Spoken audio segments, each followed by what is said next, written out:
Eh bien, bonjour à tous, c'est Rebelcook, j'espère que vous allez bien, moi en tout cas ça va super.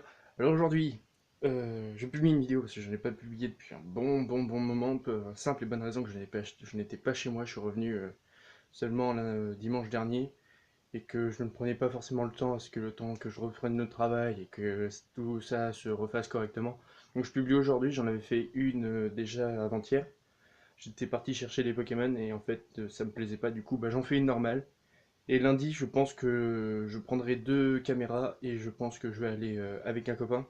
On va aller à la Cordelle Royale, donc j'essayerai de vous montrer un peu tout ça, d'essayer de faire un vlog, même si ça va être assez mignon à faire, parce que j'en ai jamais fait. Et que voilà, donc cette vidéo sera sur Pokémon Go, c'est la prochaine mise à jour. Bon, comme vous avez pu le constater sur certains blogs, la prochaine mise à jour est confirmée, ça sera les échanges Pokémon. Alors ça a été beaucoup demandé, donc Niantic et Pokémon Company vont faire en sorte de pouvoir le faire. Alors je pense que ce sera sur une connexion Bluetooth. Techniquement, ça paraît logique. Ça ne peut pas le faire forcément sur infrarouge, mais je pense que ça sera par Bluetooth. Bon, ce qui fait que ça sera un truc qui consommera énormément de batterie. Alors après, les astuces que j'ai, moi, pour éviter de consommer votre batterie, c'est mettre votre luminosité au minimum et de baisser dans les paramètres de Pokémon du jeu, de enlever la musique, enlever tout ce qui est consommation de batterie et mettre l'économiseur de batterie. Alors c'est ce que je fais, ça m'économise à peu près 20%. Et surtout d'acheter ceci. Alors vous connaissez tous, c'est une batterie nomade. Alors vous pouvez en trouver dans tous les magasins, celle-là je l'ai payée 17 €, elle me fait 6 heures d'autonomie pour 3 heures de charge. Elle est assez pratique, par contre ça charge très lentement. Pourquoi je dis très lentement? C'est tout simplement que je l'ai mise la première fois que je l'ai achetée, faut la vider entièrement.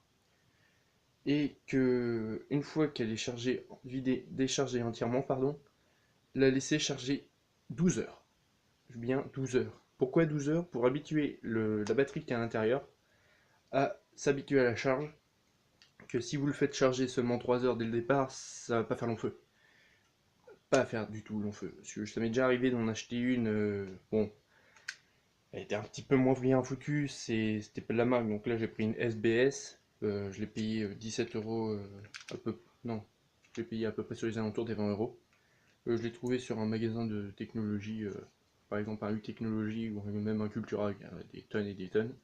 Alors j'aurais pu prendre aussi celle de 12 heures, et après celle-là a fait 6 heures, après il y a 12 heures, après il y a 26 heures, après il y a des heures extravagantes. Donc c'était hors budget. Pour moi personnellement c'était hors budget, parce que j'avais un budget fixe, et donc du coup je me laisse prise et elle me va très bien. Bon, le fil fait que seulement 30 centimètres ou 60, ouais je pense que c'est 30. Ça me suffit entièrement parce que je le branche sur mon portable et en fait mon portable je le fous dans la batterie je la fous dans ma poche, puis terminé. Et ensuite j'attends que le téléphone vibre pour avoir un Pokémon. Donc voilà. Donc tout simplement une petite batterie nomade, ça coûte pas cher, hein. Vous pouvez en avoir pour tout et n'importe quoi. Enfin voilà. Donc sur ce les amis je vous laisse. Bye bye.